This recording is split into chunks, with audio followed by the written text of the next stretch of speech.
Hello, welcome to Beau Hannam Guitars and Ukuleles. I'm going to show you how to make a traditional neck, which is in three parts. So you have the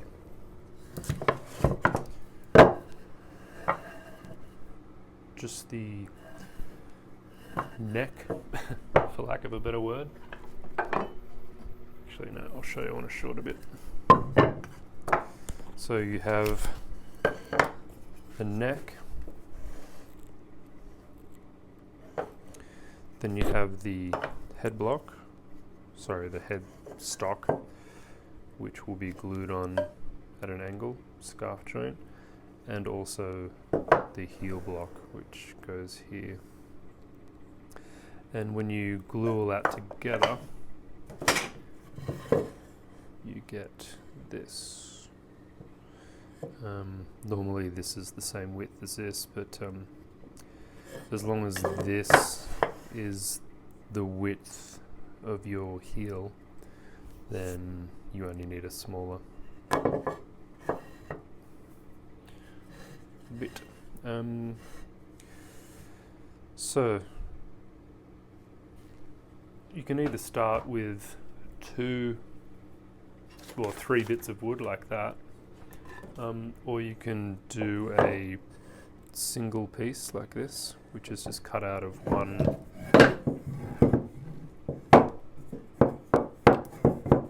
chunk of wood like this, but longer. Or you can do this, which is this was cut out of one bit of wood, so this heel isn't a separate heel, it's one bit of wood. And then add the scarf joint of the headstock. So a scarf joint is stronger than a one piece, i.e.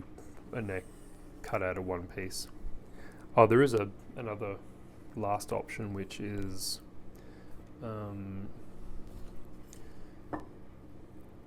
so similar to this, but the opposite. So you just have this as the one piece, and then you glue a block onto it. So a separate block, but same neck and headstock. The reason why a scarf joint is stronger is because, see, the grain is all going this way, and you can especially see it here. So that makes this area just here very weak, and that's why when an instrument falls over, especially Gibson, which has a more I think it's about a 17-degree headstock angle, they always crack here. A scarf joint has let's see, so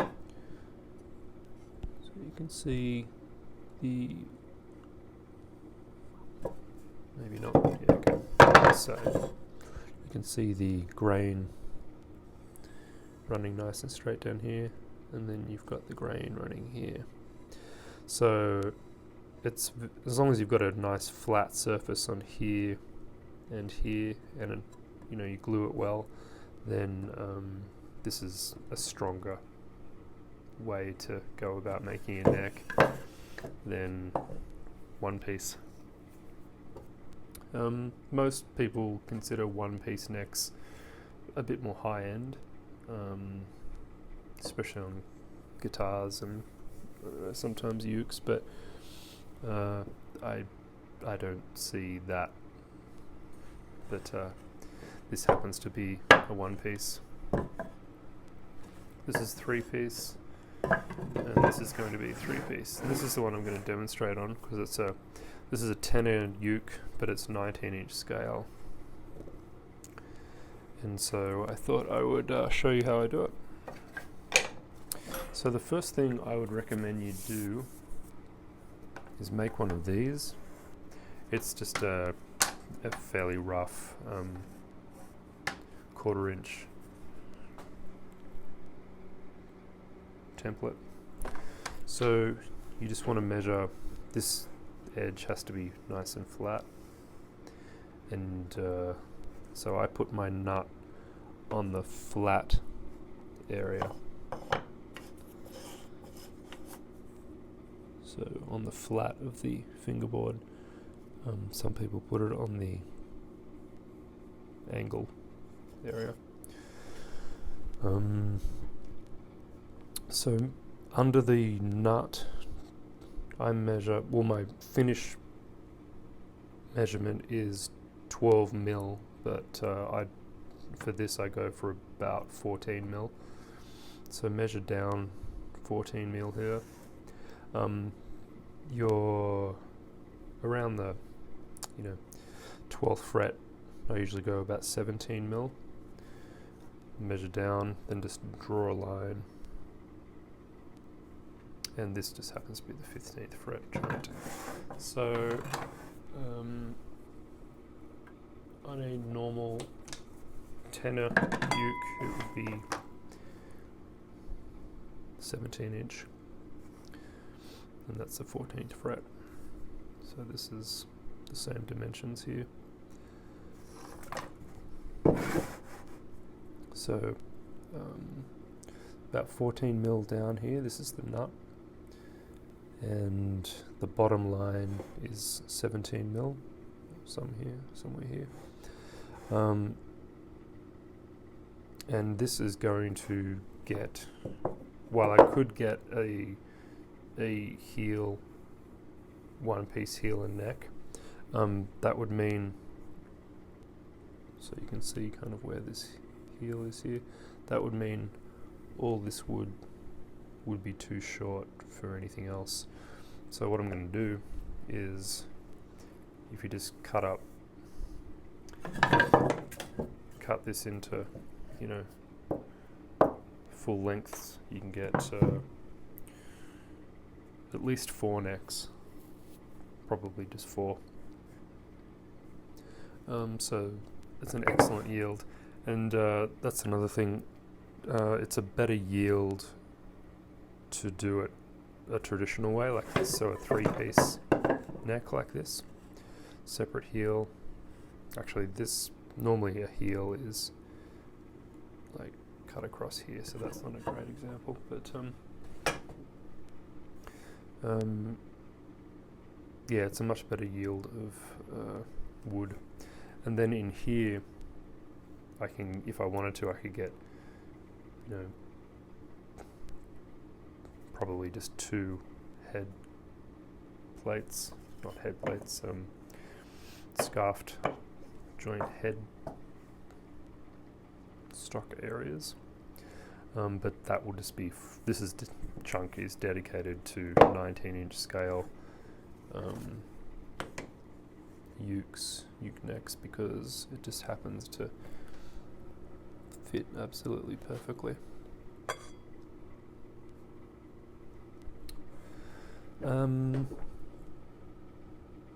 Okay, so I'm just going to bandsaw this to that bottom line, and then I'll come back and show you the rest.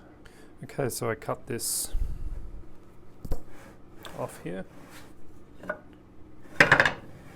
Beautiful plunger in mahogany, really straight grain. So the first thing that I do is I make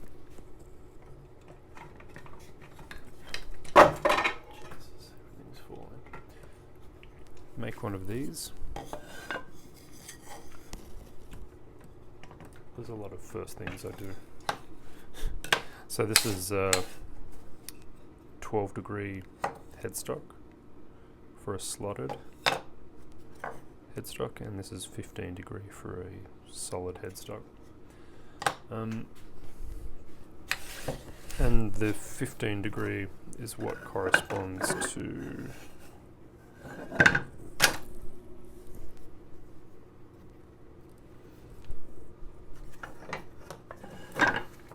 this angle here. So if I get this lined up, it will be equal. So there you go. So yeah, make one of these up for 12 and 15. They're handy because this is what you use them for. So this is going to be the top face where the fingerboard's glued to. It's already nice and flat, so I want to leave that. But I want to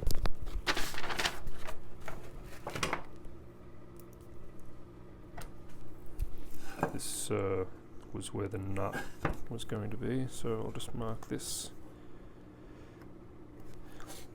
This is going to change slightly, so I'm not that worried about it. So if you put this so it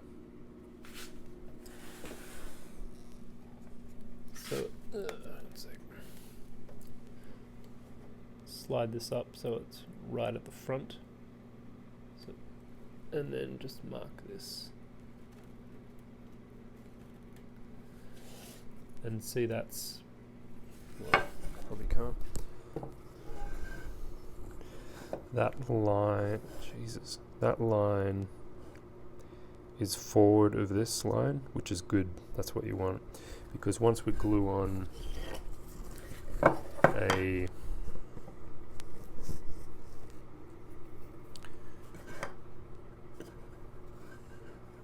headstock veneer, Jesus, I'm getting all my words mixed up today. Once you glue on a headstock, it's hard to get it absolutely perfectly, so you have to sand and plane this down, and that moves this back a little bit. So you want this, ideally you want it, you know, as far away as you can, but that's fine because we know what we're doing, right? I'll try and find one that has been glued up but is still okay. Found one. So this was glued up, but the angle is different from here. That was 15 degrees and this was 15 degrees, but because the angle of the neck is just not the same thickness, this ends up being like that, and I'll show you how to remedy that. So that's not desirable, because what I'll have to do now with this particular neck, it's still totally usable, but let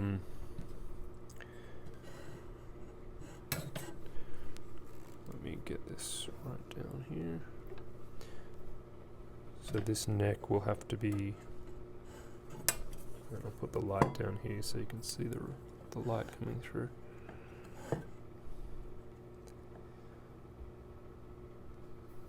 So I've got that right on the end here, and then you've got to come down here to close that gap, and then score a line all the way along. But you'll see here I have to bring this back that far to make this neck work. The other way you can do it, of course, is to follow this plane, but that leaves this thin. There are ways around that, but I won't go into those because I'll just show you how to do it right. This doesn't matter on this particular neck, that's why I'm not worried about it, but I'll show you how not to do that. Kind of a new thing that I should have been doing. Okay, so the first thing we have to do is to bandsaw away this 15-degree line, then we have to flatten this with a plane or a scraper or sandpaper, just whatever works best for the particular wood and your skill, and that has to be flat because it has to accept the headstock. And we have to also sand about this area because we'll be gluing a heel block to this. But we're going to be doing this first and then this, and we're going to be gluing this on, letting it dry, and then cleaning up this angle so it looks more like this, because once you get it to this finished area, then you have an absolute certain point where your nut is, and then from there you can measure exactly where the body joint is. So if you glue this on and the heel at the same time, this 14 fret, or the body joint, if you use a 12th fret, but funnily enough this is a 15 fret, that's going to change because this is going to get planed and moved back once you finish it up. So on to the next part. I got a 15-degree angle by bandsawing roughly this and then sanding down to the line on here, and I'm just using this 15-degree. That's good. So I'm just going to flatten this area and this area, even though we're not going to glue anything at the moment here.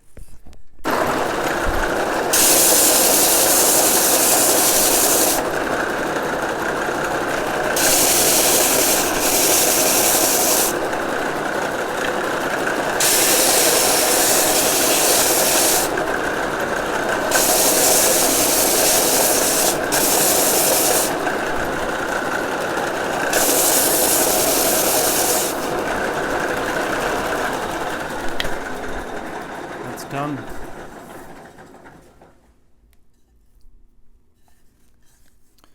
For this area you only need about 2 inches, but the only other thing is to just sand it so it's even across here, and you can tell that by this will be a right angle. This isn't quite perfect, but it doesn't need to be at this stage, but just get it so it's not like sanded this much. That's and you want this side and this side to the same thickness, because if you glue it on like a piece of wood to an uneven thickness area here and here, the head block, or the headstock, sorry, will kind of be tilted like this. So they're the only other considerations. So on to the next part. So just on the length of the headstock part that you need, that depends on how big your head plate is. Mine's about 6 inches, call it, but also how thick it needs to be. This is a different one. I have to use a thick one because I do a volute, and so it has to be thicker. You can see the line there. If you're just doing a typical non-fancy headstock, you can just do a thinner one. But I need 3/4 of an inch, and it's a bit of a shame because all of this gets cut away, but I need it so I get that little curve right at the end. So I've got this weird shaped bit of wood.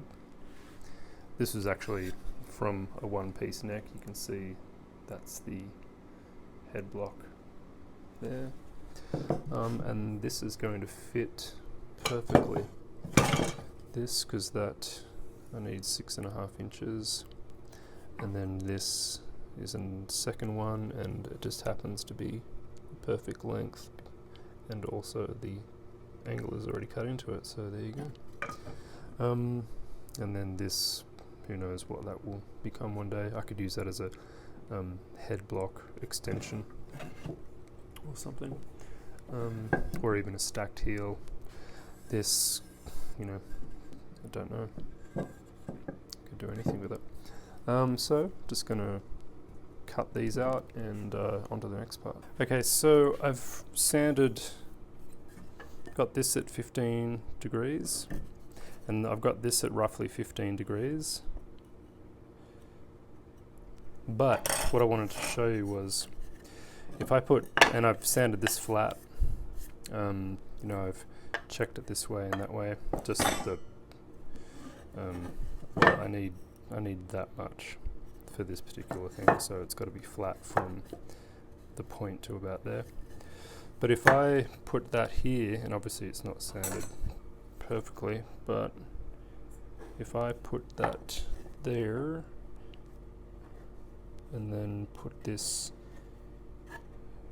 15 degree here, I get that same problem that I was talking about before with that gap there. So what I have to do, I have to sand this I have to sand this not at a perfect 15 degree angle, but whatever angle I need to sand it at to get this plane to sit nicely on that. So I've got to sand that angle into it, whatever that is. And I will just do that by trial and error, because it changes a little bit with each neck, because, you know, just a little bit thicker here, you sand a little bit more here, and you don't get this exactly right. So it all changes, but you just match. And if it's like 14 or 16 degrees, I don't care, but you just match. You make this angle so this falls in line with this plane, or this plane follows perfectly down here. I mean, close enough. You still have to clean it up a little bit, but it'll be much better than just gluing it on, you know, just like that. Okay, so I got this nice,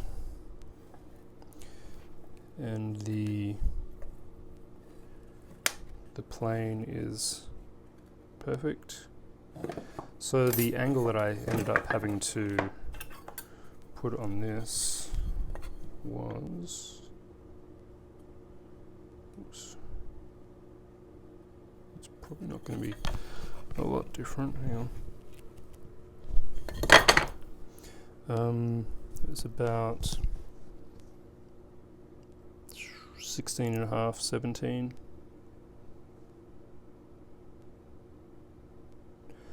So not a lot of difference, but in the degree department, but a lot of difference in regard to it kicking it back where it needed to be.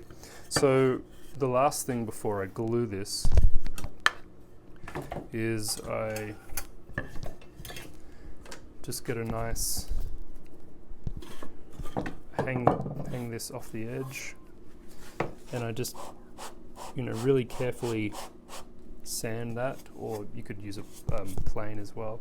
Just make sure that's flat, and you test it, you know, test it this way, and lastly with the headstock, you just want to sand or plane this so it's flat all along there and all along there, and you want to make sure the back of the neck is flat all the way around. Then after that, we can glue this to that. Just one last tip trying to get this flat or any part flat on like figured woods like this, sometimes it's quite difficult. A good way I've found to do it is to just hang it over the edge, and if you just scrape the middle out a little bit, just so a tiny bit of light is shining through,